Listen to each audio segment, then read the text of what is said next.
Hello, this is P34J here, and I'm kicking off my YouTube channel by showing off the entire line of WWE base maps that I created in Halo. So in 2011, I decided I loved Halo. I love WWE, so why not put the two together? And that's exactly what I did in Halo 3, even though I don't have the files for the WrestleMania maps I created in Halo 3, Reach, or 4, because I really didn't know how to work the file share. I don't know why it took me that long to, but yeah, I should have did that. Wish I still had those maps. I had to recreate everything in Halo Reach, and I was ready when Halo 5 came out, and I did the exact same thing. Before we get started, I do want to give a shout out to XX Hugabear XX. I didn't get the idea of creating WWE maps from him, but he definitely put WWE based maps in Halo on the map, so I have to give him credit where credit's due. So yeah, let's get started. And we kick things off with the in-ring version, the base version of the WrestleMania maps. This is the Halo Reach version. In this clip, we're just simply playing Slayer. I have this in Capture the Flag, Slayer, and Headhunter. Here it is again in Halo 5, the generic WrestleMania, the in-ring version. Now, you can actually, like, as you can see, you can fight outside the ring and whatnot. But I do have, like, boundaries and whatnot in both the Reach and Halo 5 versions of the regular map, just to keep the combat around the ring. I do want to say, aesthetically, in Halo 5, of all the WWE maps that have ever been created, mine's is probably the worst as far as the stage goes. I will admit that. I probably just got a little bit lazy on them because I wanted to get the game types ready. Specifically, the last one that I'm going to show today, the grand finale. These maps aren't necessarily, meant for balance or anything like that. It's just fun chaos, as you can see. Now, this is the big team battle version of the WrestleMania map. I have a big team battle version of Halo 5, but it's hard to get people to play it. Don't really have any good clips of it. Now, I was supposed to make this. I attempted to make this a more balanced version. I wanted to make it like a regular big team battle map, like what you would play in matchmaking, but I am terrible at balancing maps and spawns. Spawns are terrible on this. The rest of them, the spawns are supposed to be terrible, except for the Backstage Brawl version. Speaking of which, I have a Backstage Brawl version of this, the Halo Reach map, but it pretty much looks like what you're being shown on the screen right now. This is the locker rooms. You saw the garage. You saw the landing pads with the Falcons on it. Yeah, that's pretty much this map in a nutshell. I don't know what to do with it as far as Capture the Flag. I do have it in an assault, to where you have to go out to the ring and get the bomb. Come back and bomb one of your teammates' locker rooms, or it might be reversed. I forget which one it is. It might be vice versa, what I just said. Look at this chaos right here. I'm gonna look up how to do like spawning correctly on YouTube, on various YouTube channels, and I'm gonna try to attempt to fix this map. I don't know if the layout will be proper for a balanced big team battle map, but aesthetically, pretty beautiful. This right here is the Backstage Brawl for Halo 5. There goes the garage area. That garage area looks cool with the cars and whatnot. Right now you're being shown the locker rooms and the hallways. Doesn't necessarily look like a traditional backstage. Neither does the one in Reach. Gorilla area looks way different in actual WWE.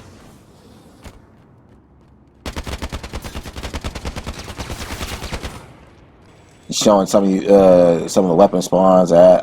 I used to have the Combat Evolve pistol right there where the plasma grenades are. You still get a view of the ring. Now, this is the ladder match. I have this in both Halo 5 and Reach. The objective of this game is to climb that ladder, grab the ball, and hold on to it to score. Yeah, pretty much chaos. Everybody has hammers on this map, but you can pick up other weapons that are already on the map, like the concussion rifle and the DMR. Every time you die, the ball has a 3-second reset timer. And here it is in Halo 5. Difference is It's much more challenging to get up this ladder, for one. And two, the ball has a 1 second reset timer, so it definitely keeps the gameplay centered around the ring. On this version of the map, there are no other weapons laid down except for the rocket launcher and the splinter grenade and the plasma grenade, so you can still pick those up. This map flows way better on Halo 5 than it does in Reach. Here goes the TV camera angle, always like those.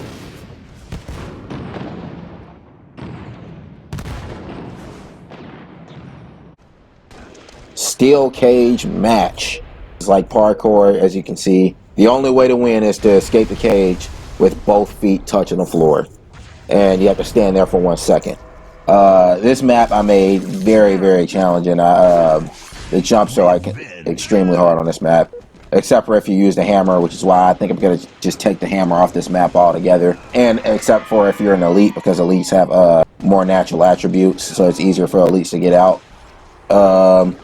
So yeah, I definitely made this map challenging. I tweaked it, fine-tuned it to make it as challenging as possible. In this version, it's 3 rounds. They're each 5 minutes. One who wins the most rounds wins. This guy got out. He won the battle, but as you can see, I won the war. And here it is in Halo 5. Much less challenging to get out of the steel cage than in Reach. All you have to do is walk up to the walls and continuously jump and then clamber over the top. The flow of this map is different because instead of climbing out and winning instantly, you have to climb out and control the hill for 150 seconds.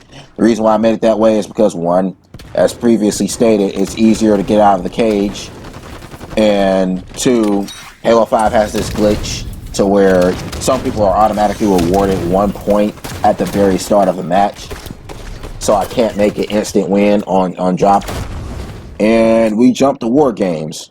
So this map is an oddball Slayer match. Gain points by either holding the ball or getting kills.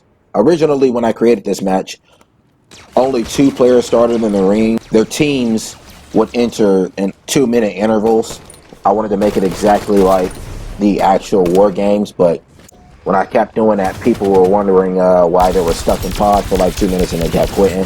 So I just got rid of the pods.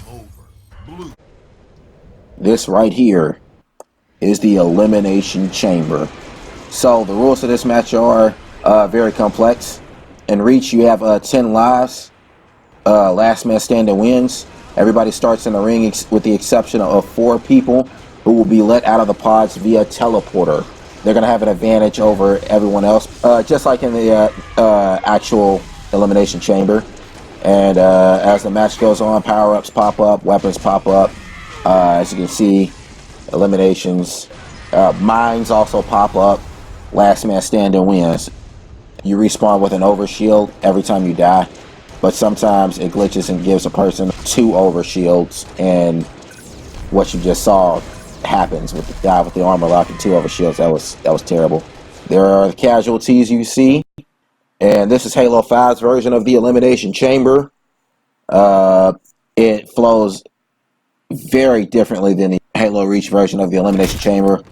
Of course, in Halo 5, you're only allowed to have 1 life or unlimited lives, so this one, I set it to where you have to win 5 rounds. The last man standing wins. You only have 1 life, 1 bullet in a shotgun, pistol, shield vampirism. So every time you do damage, you regenerate a little bit of your shields. You can attack the people that are inside the pods by going on the top through those holes, and vice versa.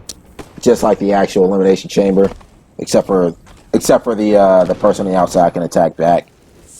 And this right here is the Inferno match. It's simple. Fire surrounds the ring. 75 kills to win. It's just a simple Slayer version. I also have this in Capture the Flag, to where the flags are on opposite corners of the ring, red team, blue team. And that is just insane. See all those hammers in the ring? Just complete chaos. But if you think this is chaos, wait till you see what we have next.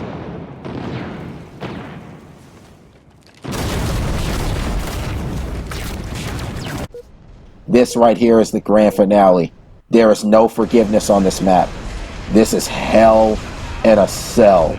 The spawns are completely unforgiving.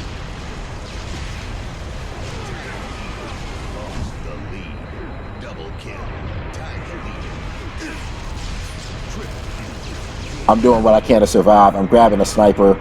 I'm getting snapshots like never before. Like no scope headshots. Like I'm just doing whatever I can to survive.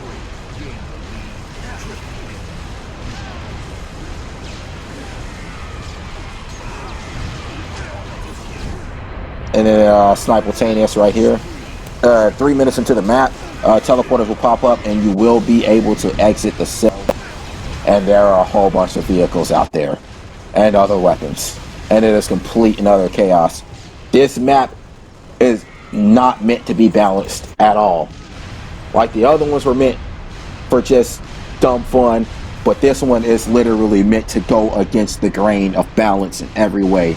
This map is only about complete and utter destruction. It's not about proving that you're better than your opponent. It's about punishing them and taking a piece of their soul with you.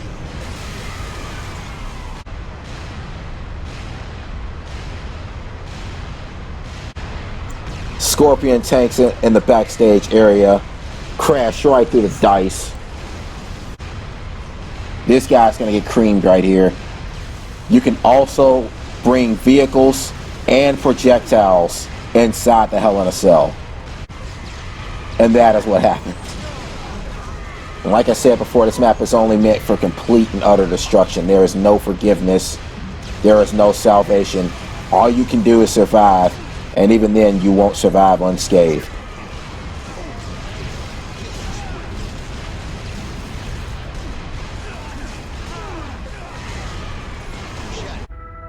And this is Halo 5's version of the Hell in a Cell.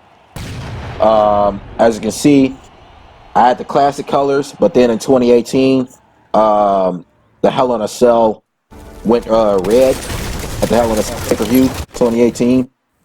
I followed suit. So you're going to see both the classic colors and the new colors. As you can see, just like the Halo Reach counterpart, just complete and utter massive destruction. Different weapons set on the outside of the map, different weapons backstage. So unlike the Halo Reach counterpart, there aren't teleporters. I just programmed the cell walls to break open. Whether that's still the same, still vehicles on the outside. You can't necessarily bring all the vehicles inside the cell because there's not enough space for each opening, but you can still shoot inside the cell via the holes. I've never seen a map in Halo history that has ever been this chaotic. This has to be the most controversial map ever created in Halo history because it is the most chaotic map ever created in Halo history.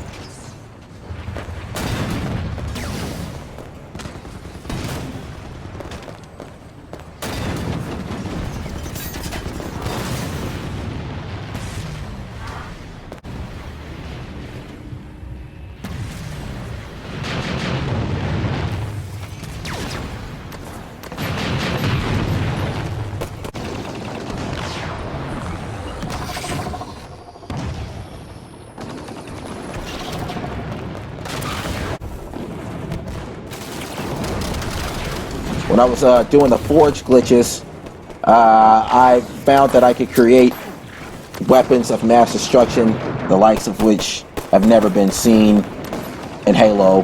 What you're seeing right here on your screen right now is one of those weapons.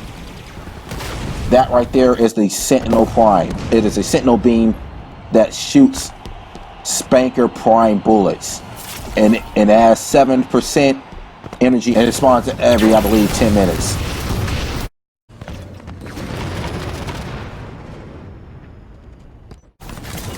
The Blaze of Glory is a complete weapon of destruction inside this map.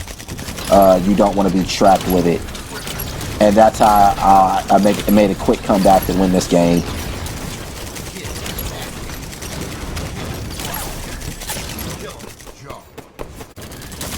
And there you have it, folks. That is the line of WWE-based maps that I created. I did a lot of hard work on these, even though I sucked at balancing them. And I kind of got lazy on the Halo 5 version stage, I'm not going to lie. Didn't know what to do with it. Yeah, that is what I have to offer to the Halo community. I do have other maps besides WWE maps And I do have plans for other maps besides WWE maps that I will create in the future. You'll be seeing more of me as soon as I can make the next video. Thank you all for viewing. If you want to subscribe. I don't have that much content right now. Definitely understand if you don't. I don't know if everyone's going to like the content that I put up. But, yeah. Thank you, everyone.